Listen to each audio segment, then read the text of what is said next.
Wildermyth is a unique RPG that lets you follow the procedurally generated story of heroes that you create. It does an excellent job of making you the hero as you battle Lovecraftian beasts and overcome overwhelming adversity. It makes you feel invincible. At least until you realize the Lovecraftian beasts are getting stronger and stronger. They're always getting stronger. I just want to start off by saying that I went through hell to record this video. I sat in a call with a few friends who I'd planned to record this with, and we experienced countless issues. We spent literal hours troubleshooting, but my terrible sub-McDonald's basement level internet made playing online impossible, which meant I had to walk this path alone.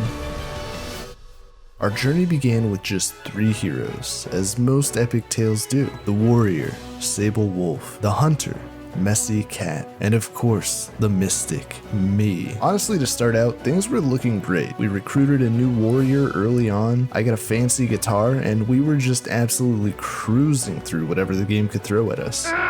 And with every fight, our strength grew, whether we were leveling up and learning new abilities or just getting better gear. I even got a girlfriend, which is more than most of you can say. We beat the first boss without any losses, and just like that, we were on to the next chapter. It genuinely felt like nothing could stop us. But I got complacent. With every fight, I was getting sloppier and cutting it closer and closer. The cracks were starting to show, but I did not want to see them. The game presented me an opportunity to rush straight to the second boss, an opportunity I foolishly chose to pursue. With just one attack, 2 party members fell, and it wasn't long before a third went down. We managed to take down the boss, but it was too little too late as we were quickly dispatched while trying to make our escape. The video couldn't end there. This couldn't be the end of my Wildermyth journey. I had to try again, so I learned from my failure and put together a new party, one that would not fall victim to mistakes of the past. I was reckless before, but not this time. Stormblood the warrior, Mewtwo the mystic, and Subscribe the hunter. These 3 heroes would be exactly who I needed to overcome this challenge. We started strong with some pretty solid abilities, all things considered, and formed our new guild, the Harbingers of Content. Wasting no time, the party recruited another warrior, Steve Minecraft. Okay, so you're probably not going to recognize Steve for most of the video, and the reason for that is that he turned into a wolfman almost as soon as we recruited him, so that's just something you'll have to get used to. Anyway, the party defeated enemy after enemy, making sure to avoid any needless losses that could potentially set us back. Stormblood saved a small bear cub thing after finding it grieving next to its dead mother, which we may or may not have killed in the crossfire. I'm not saying it happened, but I'm also not saying it didn't happen. Unfortunately, it seems that Karma had its own opinion on the situation and decided it was time for us to be punished. Stormblood went down. Now, she wasn't out permanently, but a -2 health debuff for the rest of the game is absolutely tragic for a warrior. It was a careless misplay on my part, and it definitely was a costly one. We finished the fight without further issue, but it still cut deep. I tried to stay positive though, because this fight also made me realize just how strong Steve was, as he dealt immense damage to both of the remaining monsters, even landing the finishing blow. It was clear that he was going to be a huge part in us winning this thing, with strength and mobility on his side. Honestly, it's just like Smash. What made this realization so much more important is that it happened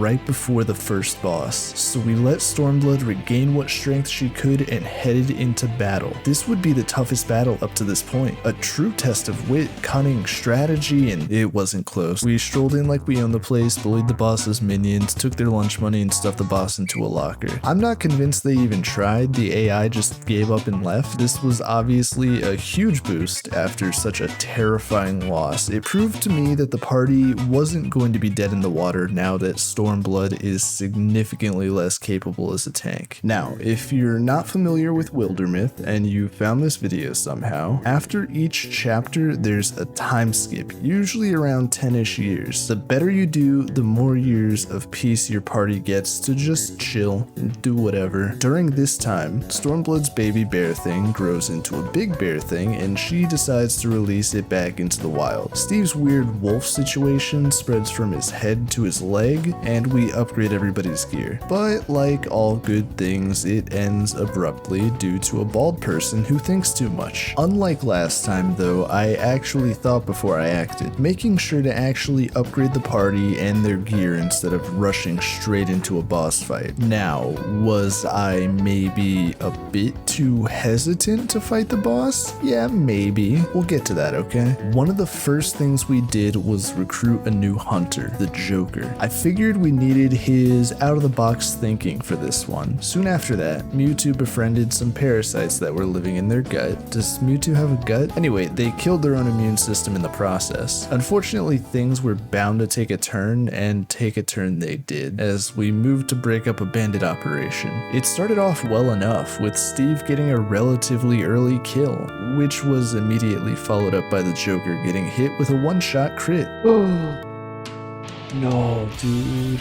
This was devastating, as it meant he would have to lose an arm. If that wasn't bad enough though, Mewtwo would also go down here losing a hand, leaving only Steve left in the fight. It was really starting to look like this would be the end. I would have to start from the beginning again, and you'd have to hear me ramble about how this one would be different. And maybe that's what this is. Maybe this is all just foreshadowing leading up to the eventual reset. Nope. Thankfully, Steve managed the impossible, single-handedly taking on the two remaining foes, and let me tell you, this was close. Now, this is the part where I should be talking about the boss, and how we struggled, but were ultimately victorious with minimal losses, or even no losses. The people cheering our name as we walked the streets, heroes ready to take on Ulstryx once and for all. We lost. And by we lost, I mean we didn't even make it to the boss in time. I just straight up didn't notice the timer until it was already too late, and we were left with a disadvantage going into the next chapter. I had no idea what that disadvantage would be, and I was terrified. But Stormblood and Subscribe got married, so that's cool. Oh yeah, I guess I should have mentioned that they were in love. It didn't really feel relevant at the time. Also, they had a kid who grew up to join them in battle. His name is Rifter, and he will definitely be important. Minecraft gets a tail, and we all get some upgraded gear. Going into the final chapter, I knew I've already set myself up for failure, so I did everything I could to negate that. And was it enough? Probably not, but with limited options, I did what I could. Some old fishman crawls out of the ocean to introduce me to his wife, but none of that matters, because while on my mission to meet the man's wife, one of the most important and influential moments of this entire campaign occurs. The Joker finds love. Moving on though, I won't bore you with too many details. We mostly just fight, level up, and upgrade our gear until we meet the wife. I realize the value of Rifter as he essentially becomes the bulkiest man alive and also gains the ability to teleport. Mewtwo befriends a rat that steals his coin, but that's basically it. I'm pretty much just trying to be as prepared as possible for the final fight, but I'm an idiot. I get messy in the last fight leading up to meeting the wife, and Stormblood goes down. The only thing that keeps her alive is the voice of her husband, Subscribe, calling for her to fall back. But with -1 health and -1 speed permanently, it's pretty much over for her. She gave so much to get us to this point, but we simply cannot risk putting her into danger again when she's basically already on death's door. The rest of the fight goes smoothly though, and we finally get to meet the wife, who gives us the information we need to fight Ulstryx. The moment is drawing closer, and we're effectively down a warrior. It's scary, but it isn't over yet, I guess? Following our meeting, we head into town to recruit a new mystic, Deku, my hero. Honestly, he doesn't even really see combat at any point, but I figured I'd mention him. So, say hi everybody. At this point, we basically beeline it straight to the mummified statue that the woman had told us about. It's all or nothing here. Win or fail, live or die. Mewtwo, our mystic from the beginning. Rifter True, the son of Subscribe and Stormblood, and ultimate tank. Steve Minecraft, wolf with incredible speed and damage. Subscribe, loving father and husband. And last of all, the Joker. With this squad, we were going to do whatever it takes. We made some last minute adjustments and we were set to battle. Now, I made a mistake right away. I didn't recognize this as a mistake at first, but what I did was use Rifter's teleport ability immediately, rendering it useless for the rest of the battle. Maybe I'm wrong, but I just feel like this would have been so much more useful if I had just been patient with it. In all honesty though, we cleared the first part with relative ease, taking out all of the enemies and making it to the giant bird statue. We poured the old woman's root beer onto the stone bird only for nothing to happen. Surprise, surprise. Ulstryx arrives and it's time for the real final battle. And can I just say, this was a bloodbath. I still don't know how much failing the second chapter cost us or how much more powerful this monster was with or without the staff, but he was difficult. We did what we could to clear out whatever enemies we could as he made his way menacingly over to us. This is also where I felt the pain of using the teleport so early, as it took several turns just to get Rifter into the fight due to his low speed. Of course, it didn't end up mattering nearly as much as Ulstryx literally launched his allies directly at us, so I guess it kinda worked out. I just felt dumb. We were mowing through these guys though, monster after monster, getting absolutely destroyed the moment it got near. This was a true testament of just how powerful the party had become, but at the same time, it was impossible to feel any relief with him growing closer and closer. But then it happened. No matter how many enemies we cleaved through, there were always more. Our most powerful fighter, the man that was there since nearly the beginning, leapt into an attack directly on Ulstryx and was struck down.